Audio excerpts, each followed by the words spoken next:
సభలో బిగ్గరగా దేవుని నామమున మహిమ పడతాం. హల్లెలూయా, హల్లెలూయా. ఇప్పుడు వరకు మనము శ్రేష్టమైన ఆయన సన్నిధిలో గొప్పగా ఆయన నామాన్ని మహిమపరిచాం, గణపరిచాం, కీర్తించాం.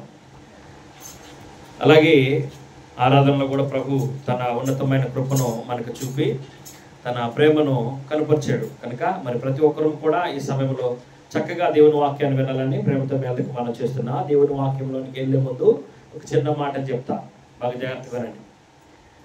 ఇక్కడ రితిక అంత చిన్నపిల్ల అంట సండే స్కూల్లో అమ్మ నోవాహు తాత గురించి చెప్పు అంటే చెప్తున్నారంట, హానోకు తాత గురించి చెప్పు అంటే చెబుతున్నారంట. అంటే చిన్నపిల్లలకి సండే స్కూల్లో మంచి మంచి సాక్ష్యాలు చెప్తూ ఉంటారు, కథలు.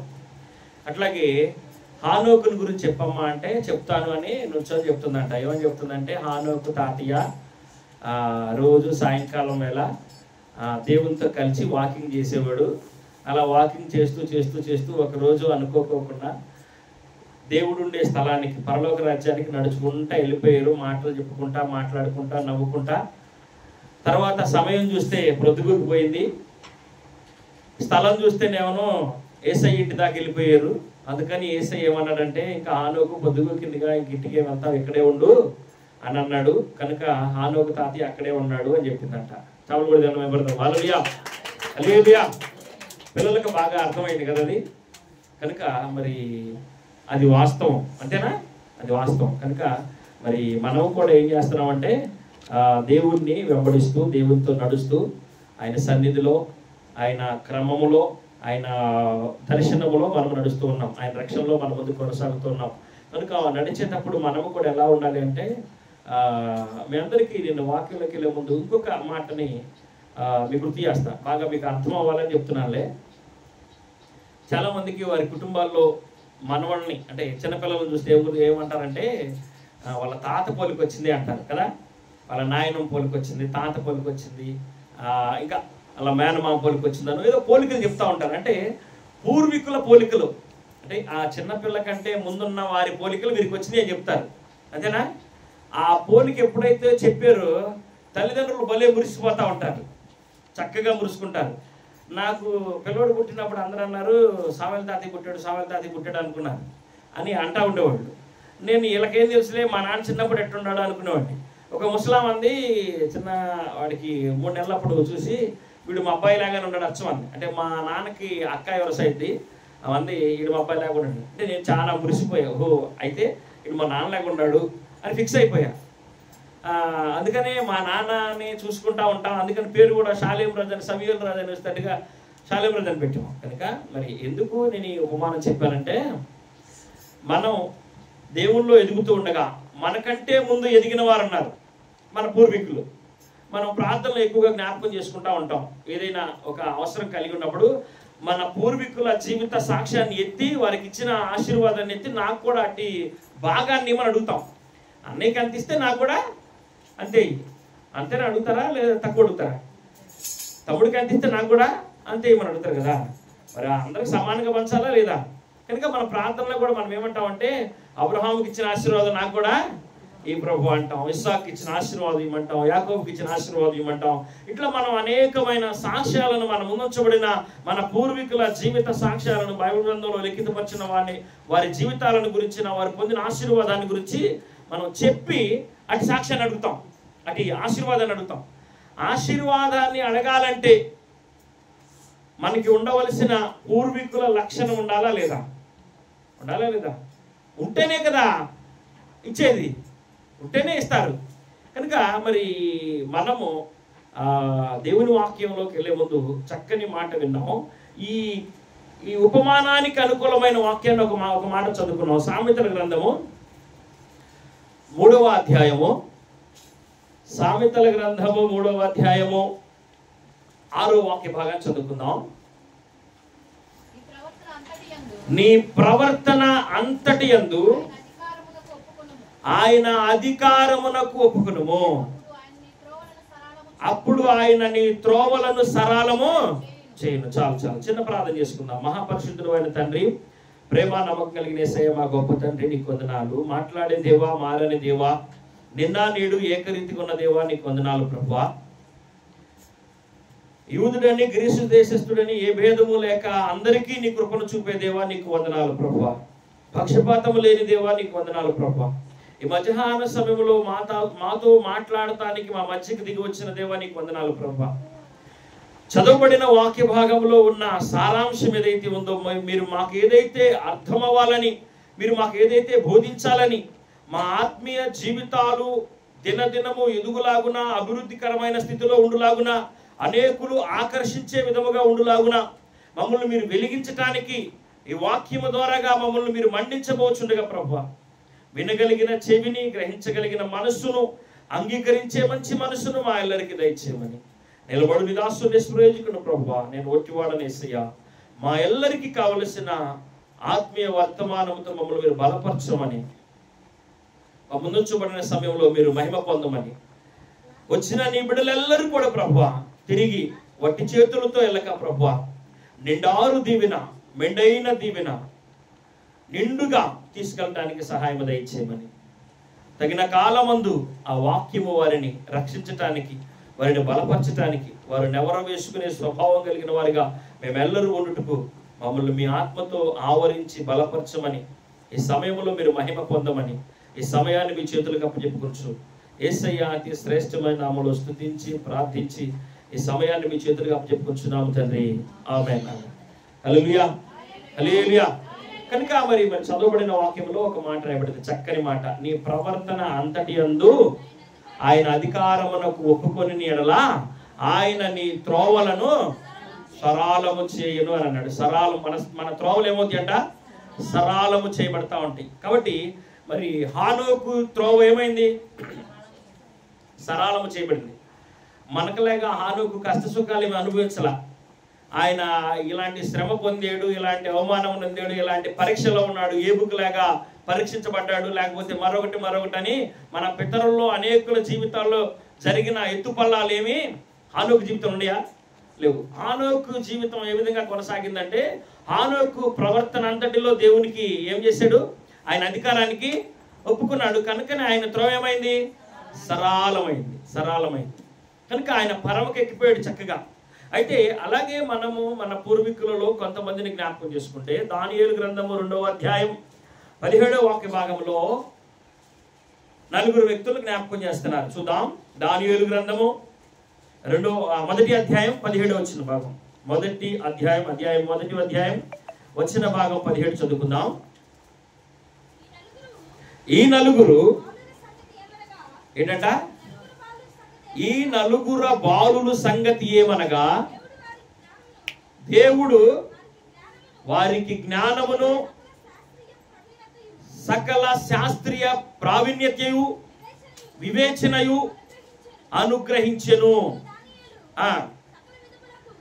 ఆ దానియేలు సకల విధములకు దర్శనములను స్వప్న భావములను గ్రహించు తెలివి గలవారై ఉండెను అని రాయబడింది. ఒకసారి 20వ వచనం చూడమ్మా. 20వ వచనం. రాజు ఏంటంట? వీరి యొక్క విచారణ చేయగా జ్ఞాన వివేకములకు సంబంధమైన ప్రతి విషయములో వీరు తమ రాజ్యమందంతట నుండి శకుండ్ల గాళ్ళ కంటేను, గారడీ విద్య గల వారి కంటేను 10 శ్రేష్ఠులని తెలియబడిన. చాలు. చూసారా ఎంత చక్కని ఆశీర్వాదము, ఎంత చక్కని దీవెన. అందుకనే యాకోబు రాసిన పత్రికలో ఒక మాట చెప్తాడు, ఎవరికైనాను జ్ఞానము కొద్దిగా ఉండినల్లా నన్ను అడగవలను, అది వారికి ఎలా ఇస్తానంటున్నాడు? నిండారుగా ఇస్తానంటున్నాడు, మెండుగా అనుగ్రహిస్తాను అంటున్నాడు. ఎందుకంటే ఇక్కడ జ్ఞానాన్ని గురించి ఈ 4 వ్యక్తుల గురించి చెప్తున్నాడు. వీరు 4 రాజుల కాలంలో, ఇక్కడ ఉన్న రాయబడిన దానియేలుని గురించి మనం జ్ఞాపకం చేసుకుంటే, 4 రాజుల కాలంలో జ్ఞానిగాను వర్ధిల్లెను రాయబడింది. ఆశీర్వాదకరమైన వ్యక్తిగా వర్ధిల్లెను రాయబడింది.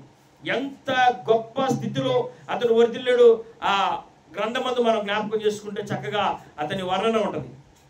ఆ విధంగా వర్ధిల్లటానికి, ఆ విధంగా ఆశీర్వదించబడటానికి కారణాలు ఏంటయ్యా అంటే, వారి ప్రవర్తన అంతటి యందు ఎవరికి అధికారాన్ని ఇచ్చారు? దేవునికి అధికారాన్ని ఇచ్చారు. వారి సందర్భాల్లో పలు సందర్భాల్లో వారి జీవితంలో జరిగిన అనేకమైన సంఘటనలో వారు దేవుణ్ణి మహింపరుస్తూ వచ్చారు. మనందరికీ బాగా పరిచయమైన ఆ సంఘటన జ్ఞాపకం చేసుకుంటే, షడ్రక్ మెషక్ అబేద్నెగో అనబడుతున్న వారిని, ఈ నలుగురులో ఉన్న వారిని తీసుకెళ్ళి ఎక్కడ వేశారు? అగ్నిగుండంలో వేశారు. ఎందుకు వేశారయ్యా అంటే, అరే బాబు మీరు రాజుకు మొక్కాలి, ఇన్ని రోజులు రాజుకు మొక్కాలి అని అన్నారు. వీరేమన్నారంటే, మేము మా దేవునికి తప్ప మరెవరికి మొక్కం, మా దేవునికే మొక్కుతాం, మేము ఎవరికి కూడా మొక్కం, మా ప్రవర్తన అంతటి యందు మా దేవునికే లోపడుతుంది. మేము చిన్నప్పుడే మీకు చెప్పాం కదా. ఏమన్నారు? చిన్నప్పుడే మీకు చెప్పాం కదా. చిన్నప్పుడు మాకు అందరితో పాటు తీసుకొచ్చిన వాళ్ళందరితో పాటు మాకు కూడా వారి భోజనాలే పెడుతుంటే మాకు ఆ భోజనాలు వద్దు, మమ్మల్ని మీరు పరిశీలించండి, కొన్ని రోజులు మాకు ఆకుకూరల ఆహారం పెట్టండి, ఆ హేయమైంది మేము తినము, మాతో 10 రోజుల తర్వాత వారిని మమ్మల్ని పరీక్షించండి, వారితో మేమేమైనా తక్కువ వారిగా కనపడితే మీరు చెప్పినట్టు మేము ఉంటామన్నారు. తక్కువ వారిగా కనపడ్డారా? ఎక్కువ వారిగా కనపడ్డారు. ఎక్కువ వారిగా కనపడ్డారు. అక్కడ ఉన్న వారు అందరికంటే కూడా ఎక్కువ వారిగా కనపడ్డారు. కనుక మరి ఈ మనుషులు ఏం చెప్తున్నారంటే, ఆ రాజుతో, ఓ నెబుకద్నెజరు, ఇందుని గురించి నీకు ప్రత్యుత్తరం ఇవ్వాల్సిన అవసరం మాకు లేదు. అంటే నాకు ఎందుకు ఈ బొమ్మకి ఎందుకు మొక్కలేదు, ఈ ప్రతిమకు ఎందుకు మొక్కలేదంటే, అసలు దీని గురించి చెప్పాల్సిన అవసరం మీకు లేదు. ఎందుకంటే మీకు చిన్నప్పుడే చెప్పాము మేము నాజీరు చేయబడిన వారమని. ఏమని? మేము దేవునికి ప్రతిష్ఠించబడిన వారమని, మేము ఫలానా జనాంగం అని మీకు ముందే చెప్పాము. ఇప్పుడు మీకు కొత్తగా ఏం చెప్పేది ఏం లేదు కదా. ఇన్నాళ్ళు చూశారు కదా మమ్మల్ని. ఇప్పుడు మళ్ళీ కొత్తగా మాకు దానికి మొక్కు, దీనికి మొక్కు, అది తిను ఇది తిను అని అంటున్నారే. ఇది మీకు సామాన్యం, అది మంచిది కాదు అని చెప్తున్నారు.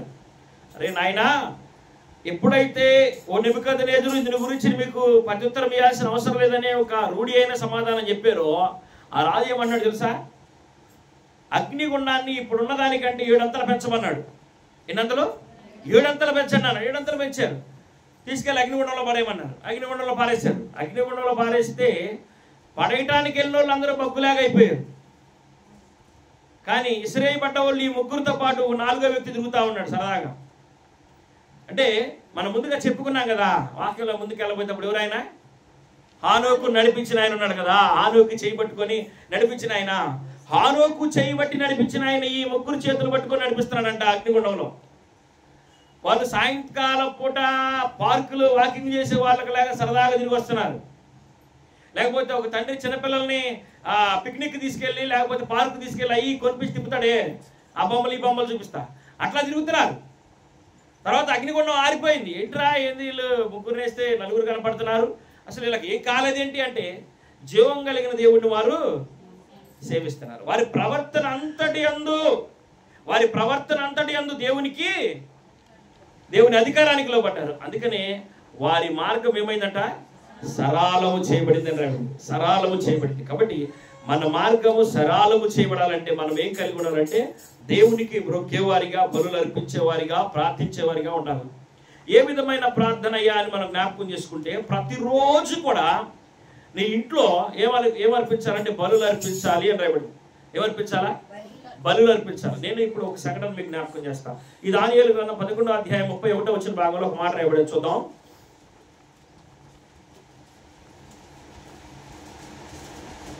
దానియేలు గ్రంథము 11వ అధ్యాయం 31వ వచ్చిన భాగంలో ఒక మాట రాయబడింది, చదువుకుందాం. అతని పక్షమున సూర్యులు లేచి పరిశుద్ధ స్థలపు కోటను అపవిత్రపరిచి ఏమి నిలిపివేశారంట? అనుదిన బలి నిలిపివేసి ఏంటంట? నాశనము కలుగజేయు హేయమైన వస్తువులను నిలవబెట్టుదురు. చాలు చాలు చాలు. మీకు అర్థమైందా? మన ఇంట్లో ప్రతిరోజు ఏం జరగాలి? బలులు జరగాల. అయ్యా మాకు ఈ పగలంతా మాకు అన్ని విషయాల్లో మీరు మాకు అనుకూలత దయచేసి క్షేమాన్ని కలుగు చేసి క్షేమాభివృద్ధిని అనుగ్రహించినందుకు నీకు వందనాలు ప్రభు అని సాయంకాల సమయంలో కుటుంబం అంతా కూర్చొని ఏం చేస్తాం? సమాధాన బలులు, కృతజ్ఞతార్పణ బలులు అర్పిస్తాం. ఉదయకాల సమయంలో బలులు అర్పిస్తాం. ఇలా ప్రతిరోజు కూడా మన కుటుంబంలో జరిగే కుటుంబ ఆరాధన చక్కగా జరుగుతూ ఉండగా ఇక్కడ ఒక మాట చెప్తున్నాడు, సూర్యులు లేచి, అంటే మన మీదకి ఆ కుటుంబ ఆరాధన జరగకోకుండా మన ఆత్మీయ జీవితం పాడు చేయడానికి బలహీనులు వచ్చి మనతో యుద్ధం చేయరు. మనకంటే బలహీనులు వచ్చి మనతో యుద్ధం చేయరు, మనకంటే బలవంతులు వస్తారు. ఎలాగ బలవంతులు వస్తారు? ఉదాహరణకి జ్ఞాపకం చేసుకుందాం. భార్య ఏదో మంచి కూర తీసుకొచ్చాడు, ఇవాళ మంచిగా ఆయనకి చక్కగా రుచిగా వండి పెట్టాలి, కష్టపడ్డాడు పాపం ఇవాళ అని ఏదో ఉడుకు నీళ్ళు కాసి చక్కగా అన్నీ చేసి ఏర్పాటు చేసి వచ్చింది. చక్కగా ఉడుకు నీళ్ళు పోసుకున్నాడు, సాయంత్రం పూట వచ్చాడు, భోజనం కాడ కూర్చున్నాడు. మంచిగా వండాలనుకుంది కానీ ఏదో ధ్యాసలో కొంచెం ఉప్పు ఎక్కువ వేసింది. ఈయన కూడా మంచిగా తినాలని తెచ్చుకున్నాడు. ఉప్పు ఎక్కువ వేసేసరికి ఆయన ఒక ముద్ద నోట పెట్టుకోగానే కష్టం పుట్ట అయిపోయింది. పొగులల్లా కష్టపడ్డాడు, చాకరీ చేసాడు, ఒళ్ళలిసిపోయింది, మొహం అంతా చెకాగా ఉంది. ఉడుకు నీళ్ళు పోసుకున్నాడు, ముద్దాన్న తినతలకి నోట్లో పోయిందా? పోలా. ఏమంటాడు చెప్పండి? ఇందుకు కదా అని అంటాడు. ఇందుకు కదా అని అంతటి తాగుతాడా? మిమ్మల్ని నీకు ఇదేనా నేర్పింది, మీ అయ్యి నీకు ఇదేనా నేర్పింది అని చెప్పి అక్కడికి వెళ్తాడు, ఇక్కడ మొదలుపెట్టి. అప్పుడు ఒకటంటే వాళ్ళు ఊరుకుంటారా? ఒకటికి 4 అప్పచెప్పేవాళ్ళు స్త్రీలు కనుక వాళ్ళు కూడా 4 అప్పచెప్తారు. అయిపోయింది. ఎట్టగొట్ట పెరుగన్నం వేసుకొని మజ్జిగన్నం వేసుకొని తిన్నాడు, అయిపోయింది. తర్వాత ఏం చేయాలా? ప్రార్థనలో కూర్చోవాలా, అంతేనా? ఆరాధన అందరు కూర్చోవాలా. పిల్లలు చూస్తున్నారు, అమ్మొచ్చి కూర్చునిద్దేమో అని. అమ్మొచ్చి కూర్చునిద్దేమో, అమ్మతో పడు కూర్చుందామని. అమ్మ రాట్ల, అమ్మ అడి తిరిగి పడుకుంది. నాన్న వచ్చి కూర్చుంటాడు అని చెప్తున్నాడు, నాన్న రాట్ల అడి తిరిగి పడుకున్నాడు. అమ్మ రాట్లా, నాన్న రాట్లా. ఇప్పుడు వీళ్ళు వచ్చి కూర్చుంటారా? వీళ్ళు వచ్చి కూర్చుంటారా? కూర్చోరు. వీళ్ళు కూడా ఏం చేస్తారు? వీళ్ళు తిరిగి పడుకుంటారు. కాబట్టి మనం కుటుంబంలో కుటుంబ ఆరాధన జరగకోకుండా మన ఆత్మీయ జీవితాన్ని పాడు చేసేది బలమైన శక్తులు వచ్చి సులువైన చుచ్చు పెట్టింది. బలమైన శక్తే వచ్చింది కానీ సులువైన చుచ్చు పెట్టింది. మన ఆత్మీయ జీవితం ఏమైపోయింది? దెబ్బతినిపోయింది. ఈ గొడవ ఏమైందంటే 10 రోజుల దాకా ఆరదు. ఈ 10 రోజుల దాకా పిల్లలు కూడా దేవుళ్ళు ఎదగలేరు. ఎదుగుతారా? పిల్లలు కూడా దేవుళ్ళు ఎదగలేరు. 10 రోజుల దాకా ఈ పిల్లలు కూడా క్రమం పోయింది. అదే ఏ టైంలో అయితే ప్రార్థన చేసుకుంటారో ఆ టైంలో పోయి బొమ్మలు చూస్తూ ఉంటారు, లేకపోతే టీవీ చూస్తూ ఉంటారు, లేకపోతే సీరియల్ మరొకటి చూస్తూ ఉంటారు, లేకపోతే ఫోన్ పెట్టుకొని చూస్తూ ఉంటారు. అవునా? ఒక కుటుంబంలో ఆత్మీయ జీవితం పాడైపోవటానికి సులువైన చుచ్చే కారణం. ఒక వ్యక్తి తన ఆత్మీయ జీవితానికి పాడు చేసుకోవటానికి చిన్న కారణం చాలు. అందుకనే దేవుని వాక్యంలో ఏం చెప్తున్నాడంటే, నీ ప్రవర్తన అంతటి యందు ఎవరికి ఇవ్వాలంట? అధికారం ఎవరికి ఇవ్వాలా? దేవునికి ఇవ్వాలా. కనుక మనము వివేకము కలిగి నడుచుకోవాలి. ఎందుకనే పరిశుద్ధ గ్రంథంలో రాయబడిన మాట ఏంటంటే, మిమ్మల్ని ఎక్కడ పంపుతున్నాను? తొడేళ్ల మధ్యకి పంపుతున్నాను కాబట్టి మీరు ఎలా ఉండాలన్నాడు?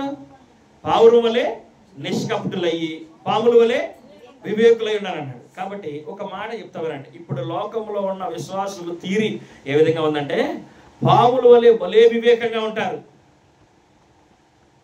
అర్థమైందా? చప్పలు కొట్టి జనం పడతాం. హల్లెలూయా, హల్లెలూయా. పాముల వలె వివేకం ఎక్కువ, తెలివితేటలు ఎక్కువ, కానీ ఏమి తక్కువ? పావురు వలె పరిశుద్ధత తక్కువ. పరిశుద్ధత లేని చోట ఆయన అధికారానికి లోబడిన వారిగా ఉంటామా? ఉండవలసిన మొట్టమొదటి స్థానమే పరిశుద్ధత.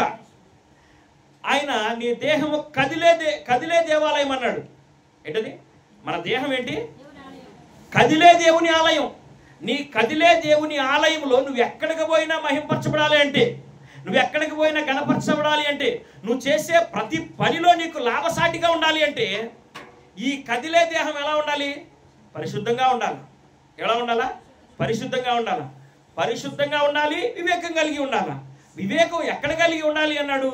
తోడేళ్ల మధ్య వివేకం కలిగి ఉండాలి అని అన్నాడు. చెప్పండి బిగ్గరగా. విన్న వాళ్ళంతా చప్పలు కొట్టి జనం పడతాం. హల్లెలూయా, హల్లెలూయా. వివేకం అనేది ఎక్కడ అవసరం అంటే, తోడేళ్ల మధ్య వివేకం అవసరం. తోడేళ్ళు ఎక్కడుంటాయి? లోకంలో ఉంటాయి. అంటే లోక సంబంధమైన విషయాల మధ్య మనం వివేకం కలిగి ఉండాలి. ఈ నలుగురు ఎలా ఉన్నారంటే, వారి ప్రవర్తన అంతటిలో దేవుని అధికారానికి లోబడ్డారు. అంటే ఎక్కడ వారు ఏం చెప్పారు? అయ్యా, మేము ఈ హేయమైన బలులు అర్పించినవి, ఈ హేయమైనవి మేము తినం. మమ్మల్ని ఏం చేయమన్నారు? పరీక్షించండి, 10 రోజుల వరకు మాకు ఇష్టమైనవి పెట్టండి, మేము చెప్పినవి పెట్టండి. ఒకవేళ 10 రోజుల తర్వాత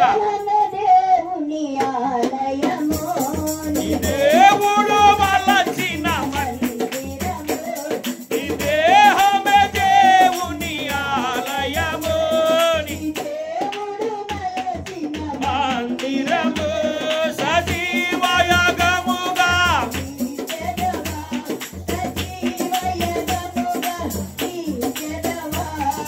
దీవించెదవా చేయుము ప్రభువునకు నీ దేహము ధనము హల్లెలూయా ప్రభువప్పుడు ప్రభువప్పుడు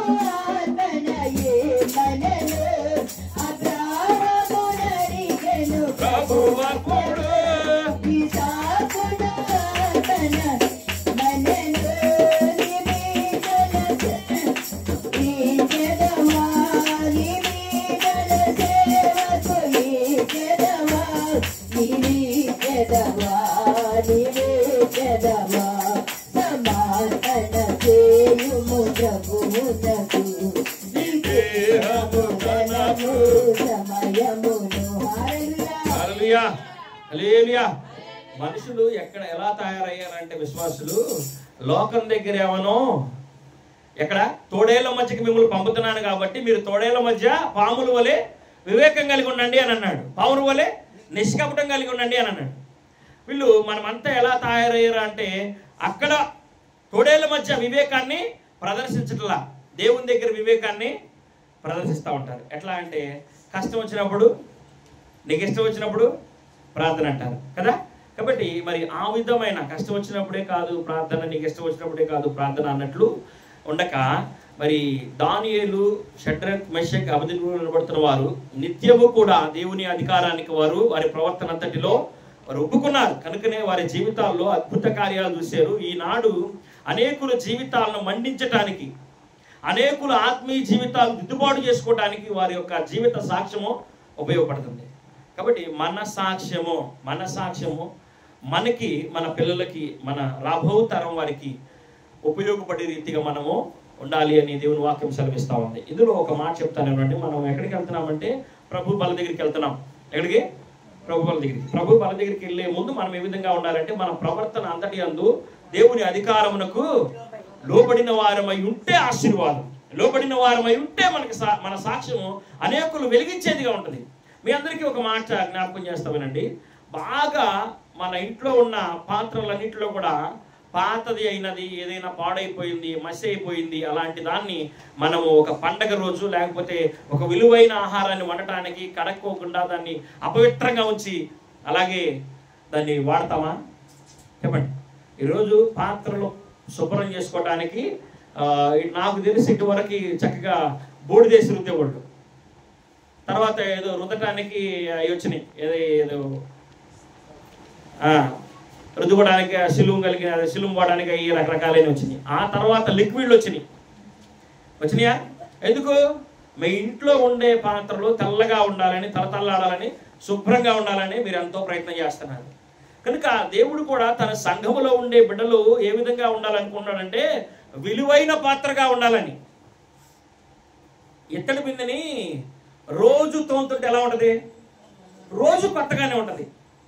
పాత్మాయి దగ్గరికి నీళ్ళకి వెళ్తేప్పుడు రోజు ఆ ఇత్తడి బిందెని తోముకొని తీసుకెళ్తే రోజుకు ఒక కొత్త బిందె తీసుకొస్తున్నారు ఏందనుకుంటారు? అవునా? సంవత్సరం దాకా తోముకోకుండా ఉంటుంది. ఇత్తడి బిందె లేకుండా మట్టి కొండ లేక రకరకాల రంగులు కలిగిన కొండ లేకుంటుంది. కాబట్టి దేవుని సన్నిధిలో మనల్ని ఏ విధంగా ఉంచాలి అనుకున్నాడంటే విలువైన పాత్రగా ఉంచాలనుకుంటున్నాడు. అందుకనే పాత నిబంధనలో ఒక మాట రాయబడింది, పులిసిన పిండిని కొంచెం తీసుకొచ్చి ఇంత ముద్దలో కలిపితే ఏమైంది? పిండి అంతా పులిసిపోయింది. కనుక మన జీవితం ఎలా ఉండాలంటే మన ప్రవర్తన అంతటి అందు దేవునికి లోబడిన వారమై ఉండాలా, దేవుని అధికారానికి లోబడిన వారమై ఉండాలా. మనము ఇప్పుడు మనం మొదటిగా వాక్యంలోకి వెళ్ళే ముందు కొంత ఉపమానాన్ని జ్ఞాపకం చేసుకున్నాం. పూర్వీకుల లక్షణాలు మనలో ఉంటే పూర్వీకుల నైపుణ్యత మనలోకి వచ్చింది. షడ్రక్, మెషక్, అబేద్నెగో అనబడుతున్న వారి యొక్క మన పూర్వీకులుగా ఉన్నారు కనుక వారి లక్షణాలు మనలో ఉంటే మనం కూడా నలుగురు రాజుల కాలంలో చెప్పండి వద్దా? అయితే వద్దంటే చెప్తా, ఆయనకి వద్దంటున్నారు అయ్యా అని చెప్పలు కొడితే మేము పడతాం. హల్లెలూయా, హల్లెలూయా. నలుగురు రాజుల కాలంలో మనం వర్ధిల్లుతాం. ఎన్ని రాజుల కాలంలో అయినా మనము వర్ధిల్లుతాం. ఎప్పుడు? మన ప్రవర్తన అంతటి యందు దేవుని అధికారానికి మనం లోబడినప్పుడు. కాబట్టి ఈ మధ్యాహ్న సమయంలో దేవుని అధికారానికి నువ్వు గనక లోబడితే, దేవుని అధికారానికి కనుక నీవు లోబడితే, నీ పితరుల యొక్క బీజము నీలో ఉంటే, నీ పితరులు అంటే ఎవరు చెప్పండి?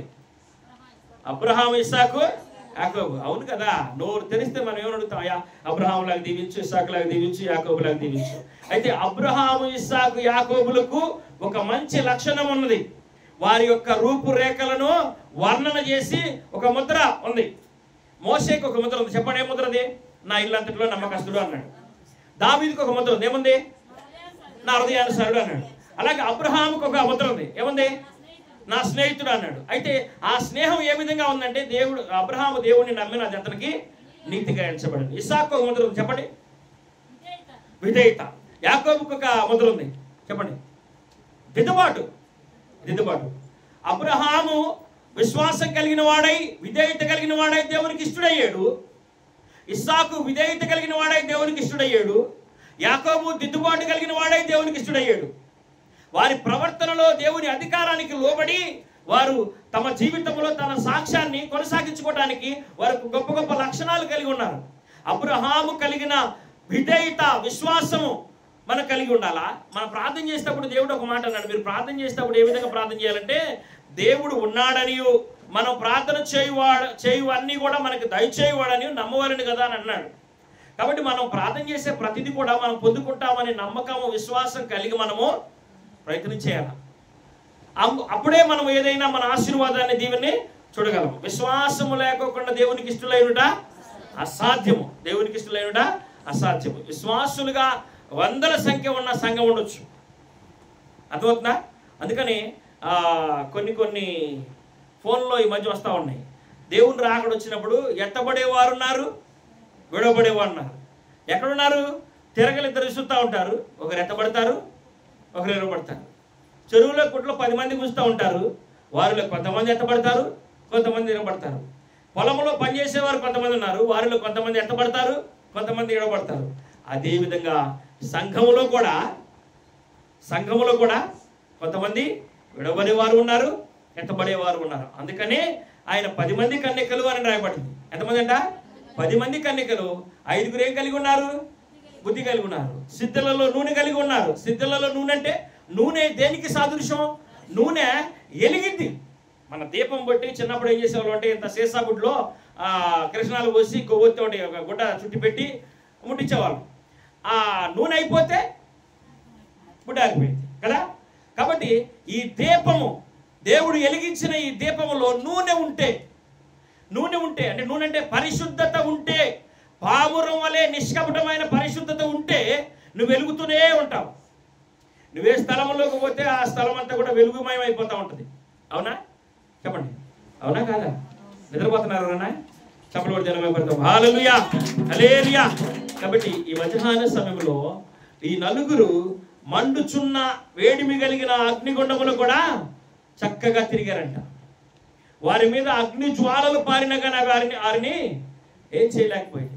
కాబట్టి ఈ లోకంలో ఉంటున్న మన మీదకి అనేకమైన శోధనలు, ఇరుకులు, ఇబ్బందులు కలుగుతూ ఉంటాయి. అందుకనే చిన్న ఉపమానముగా ఇద్దరు భార్యాభర్తల మధ్య వచ్చే శోధన ఏ విధంగా ఉండదో మనం చెప్పుకున్నాం. అదేవిధంగా ఇలాంటివి అనేకమైనవి ఎదురైనా కానీ మనం అవి ఏమీ చేయకోకుండా ఉండాలి అంటే మనం ఏం చేయాలంటే, మన ప్రవర్తన అంతటి అందు ఆయన అధికారమునకు లోబడాలి, ఒప్పుకోవాలి. ఆయన అధికారమునకు ఒప్పుకోవాలి.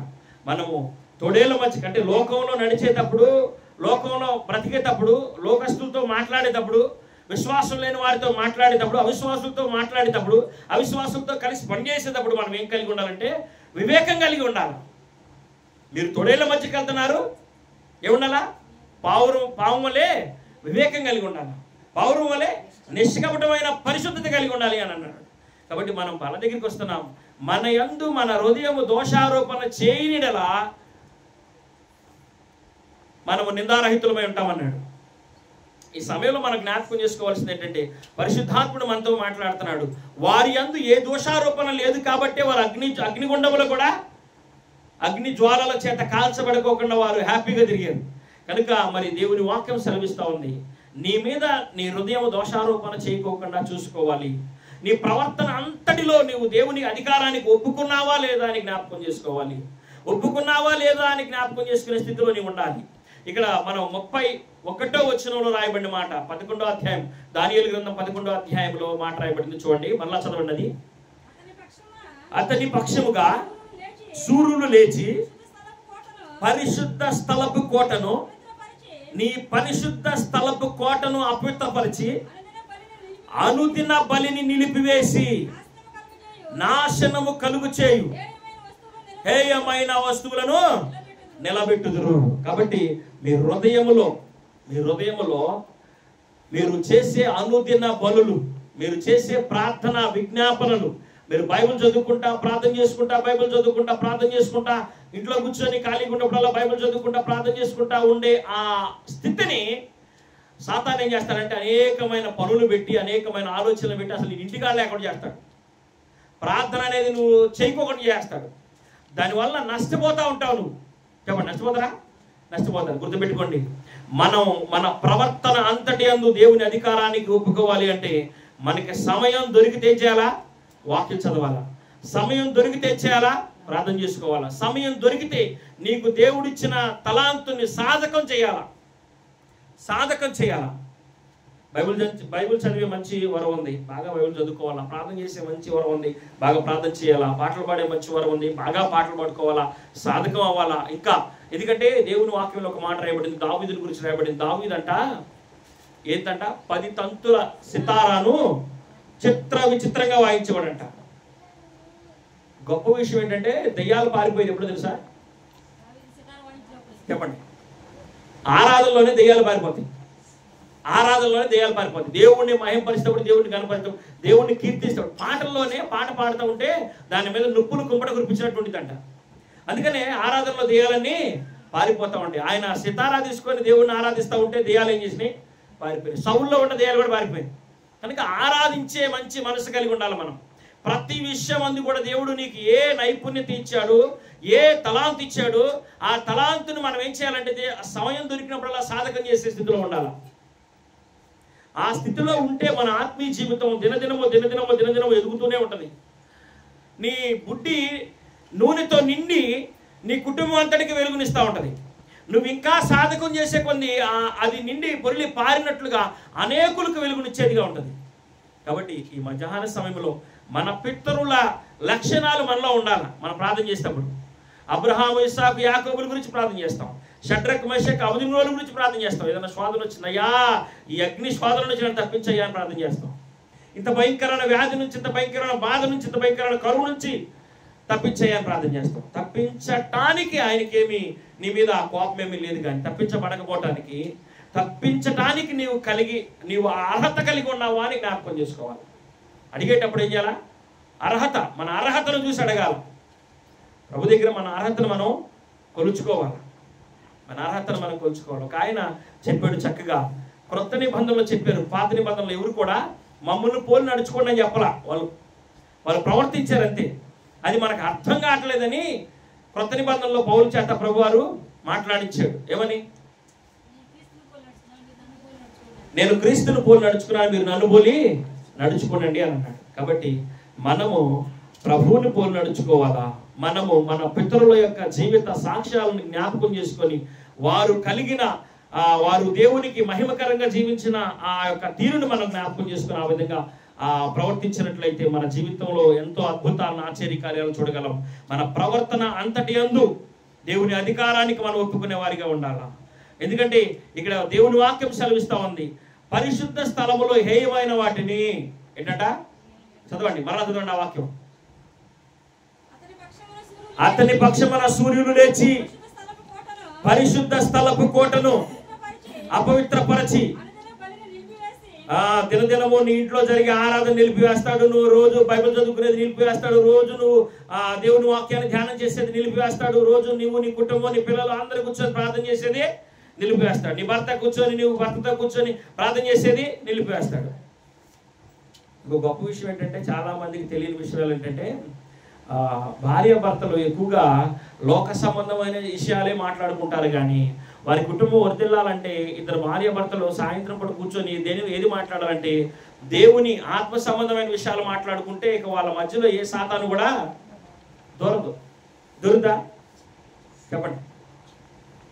దేవుడు ఆ కార్యం చేశాడు, దేవుడు ఈ కార్యం చేశాడు, దేవుడు గొప్ప కార్యం చేశాడు. విశ్వాసానికి సంబంధించిన బైబిల్లో ఏదైనా నువ్వు అతను చెప్తా ఉంటే, ఏదైనా మంచి విషయాలు చెప్తా ఉంటే సాతాను దొరకదు. లోకంలో ఉన్న విషయాలు మాట్లాడుతున్నాం అనుకో దొరుకుతాయి. లోకంలో విషయాలు అంటే ఏంటి?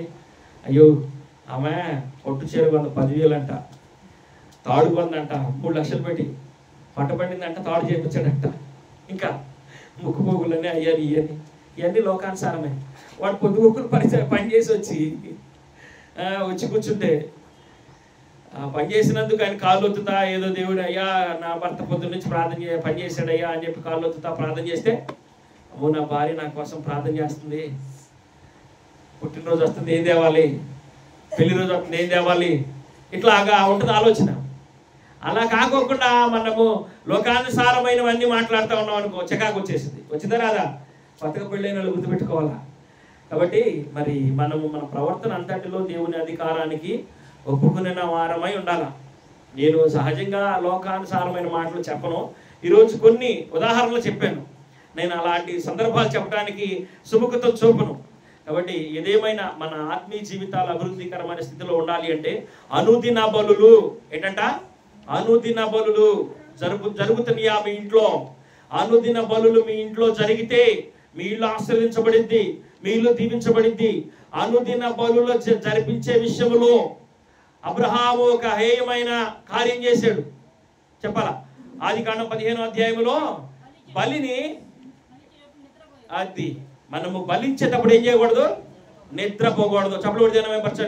హల్లెలూయా హల్లెలూయా. నీకు అప్పచెప్పిన పనిలో నీవు నిర్లక్ష్యం చూపకూడదు. అబ్రహాము దేవుడు అప్పచెప్పిన పనిలో నిర్లక్ష్యం చూపాడు కాబట్టి అక్కడ ఏమన్నాడంటే, నేను ఇచ్చిన మాట అయితే తప్పను, నీకు విశ్వకరేణుల వలె ఆకాశ నక్షత్రాల వలె సంతానాన్ని ఇస్తాను, నీది గాని తమది గాని దేశంలో వాళ్ళు 400 సంవత్సరాలు బానిసలుగా ఉంటారు అని అన్నాడు. కనుక మన బలి అపవిత్రంగా ఉండకూడదు, మన బలి పవిత్రంగా ఉండాలి. కనుక అపవిత్రంగా ఎవరు కూడా ఈ స్థలంలోనికి రాకూడదు. రావచ్చా? రాకూడదు. కనుక మనందరము కూడా ఈ పవిత్రమైన బలలో మనం చేవేసేటప్పుడు మన హృదయము మన అందరూ దోషారోపణ చేయకోకుండా చూసుకోవాలి. ఎందుకంటే దాని గురించి మరి దేవుని వాక్యం సెలవిస్తూ ఉంది ఏంటంటే, కొందరు రోగులైన, కొందరు బలహీనులైన, కొందరు నిద్రించిరి అని చెప్తున్నాడు. రోగులైన వారిలాగా, బలహీనులైన వారిలాగా, నిద్రించే వారిలాగా మనం ఉండకూడదు. మనము పాత నిబంధనలో సౌలు అపవిత్రతతో దేవుని దగ్గరికి వెళ్ళాడు. ఇంకొక ఆయన అయితే అపవిత్రతతో వెళ్ళి ఆ పరిశుద్ధ స్థలంలోనికి వెళ్ళిపోయి ఏం చేశాడు? ధూపం తీసుకొని ముట్టించడానికి ప్రయత్నం చేశాడు. అక్కడ ఏమైంది? అతని నుదుటి మీద కుష్టు వచ్చింది. సౌలుకైతే సౌలుకు దేవుని ప్రత్యక్షత లేదు. దేవుడు అసలు అతని అంత మొరపెట్టినా సౌలు మాట దేవుడు వెళ్ళా. తర్వాత ఎక్కడికి వెళ్ళాడు? సోద దగ్గరికి, అంటే కర్ణపిశాచి దగ్గరికి వెళ్ళాడు. ఇక్కడ షడ్రక్ మేషక్ అబేద్నెగోలు అనబడుతున్న వారు ఎవరికంటే యోగ్యులు, ఎవరికంటే 10 అంతులు జ్ఞానం కలిగిన వారిగా ఉన్నారు. కర్ణపిశాచం కలిగిన వారి కంటే, చెల్లంగి వారి కంటే, ఇంకా జాతకాలు చెప్పే వారి కంటే కూడా 10 అంతలు వీరంట జ్ఞానం కలిగి ఉన్నారు అని రాయబడింది 1వ అధ్యాయం 17వ వచనంలో. కాబట్టి అంతటి జ్ఞానం కలిగిన దేవుని వాక్యం, ఇదే జ్ఞాన నిధి, ఇదే సర్వ సంపదల నిధి. మన ప్రార్థనలో దేవునికి ఇష్టమైన అడగాల, దేవునికి ఇష్టమైన అడగాల. మనం ఏం చేస్తామంటే మనకి ఇష్టమైన అడుగుతూ ఉంటాం. మనం అడిగిన అన్ని కూడా దేవుడు కూడా. ఎందుకంటే దేవుని వాక్యం ఏదో సెలవిస్తూ ఉందంటే దేవుని చిత్తం ఏదో అది ఎరిగి ప్రార్థన చేయాలని దేవుని వాక్యం సెలవిస్తూ ఉంది. మహాజ్ఞాని ప్రార్థన చేశాడు, అయ్యా ఈ నీ ప్రజలను ఏలటానికి నాకేం కావాలన్నాడు? జ్ఞానం కావాలయ్యా అన్నాడు. ఆయనేమన్నాడు? ఈ నా ప్రజలను ఏలటానికి నీకు జ్ఞానంతో పాటు సర్వసంపదలు, ఐశ్వర్యము, ఘనతలు ఇస్తున్నాను అన్నాడు. కనుక మనం దేవుని చిత్తమేదో దాన్ని అడగాల. మనం ప్రార్థన చేసినప్పుడు ఏదో పగ వచ్చింది, కోపం వచ్చింది, కష్టం వచ్చింది అంటే ఆడు కాళ్ళు ఎరగాలి, చేతులు ఎరగాలి. ఇంకా ఇప్పుడు వచ్చాడు, కోపం వచ్చింది, కొట్టి బయటికి వెళ్ళిపోయాడు. పాపం ఆయన ఎందుకు కొట్టాడో, ఎందుకు వచ్చిందో సరే, తర్వాత సంగతి, వస్తాడు సాయంత్రం మంచి. అట్లా కాదు, వెళ్ళాడు కదా నిర్గదిస్తాడు. ఈ 5 వేలు పటపట ఎరుగుతాయి. అది దేవుడు కోరుకుంటాడా? అది దేవుడి చిత్తమా? కానే కాదు. దేవుని చిత్తము కానిది ఏది నెరవేరదు. కనుక దేవుని చిత్తమేదో ఒకసారి చూడండి. మొదటి యోహాను రాసిన పత్రిక, మొదటి పత్రిక